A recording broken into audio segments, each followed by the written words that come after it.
The federal government is funded for the fiscal year. President Obama signed a government-wide spending bill late this afternoon. The $1.1 trillion measure cleared the House and the Senate in lopsided votes this week, but Wisconsin's delegation in the Senate was split on the bill. Democrat Tammy Baldwin supported it. Republican Ron Johnson voted against it. Fox 11's Laura Smith was looking into the reasons behind their votes today and joins us now with more. Michelle, Senator Ron Johnson opposed the federal budget in part, he says, because it's full of wasteful spending. Senator Tammy Baldwin, who says the deal sticks to deficit reductions, agreed with the plan. After Thursday's vote, those things do. Republican Senator Ron Johnson headed home for a tour and town hall at WLUK Foundry in Marinette. About 50 local business leaders gathered to hear the senator talk about the nation's finances in remarks referred to as a State of the Nation address. He's given the same talk to thousands of people across Wisconsin. Government's a terrible allocator of capital.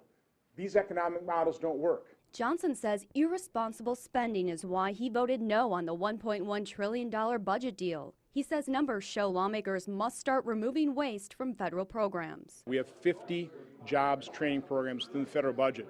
Not one of those, to my knowledge, was cut out of there. We're spending billions of dollars on those. We're not consolidating any of those programs. The bill increases spending by about $26 billion over fiscal 2013, with most of the increase going to domestic programs. Democratic Senator Tammy Baldwin voted yes on the legislation. Friday, we reached out to her, but her staff told us the senator was unavailable. In a statement emailed to Fox 11, Baldwin said she supports the legislation because it makes investments in Wisconsin's economy. She went on to say it will help move our economy forward by growing small business, rebuilding roads, and investing in workforce readiness.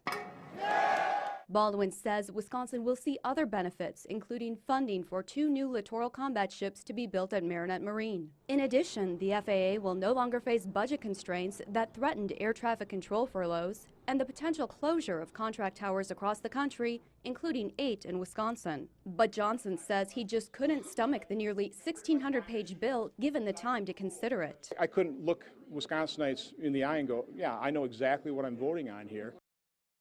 President Obama's signature on the bill prevents any interruption in government funding tomorrow at midnight. And Congress is not done yet. It still has to act in the next few weeks to increase the government's borrowing cap to avoid a default on U.S. obligations.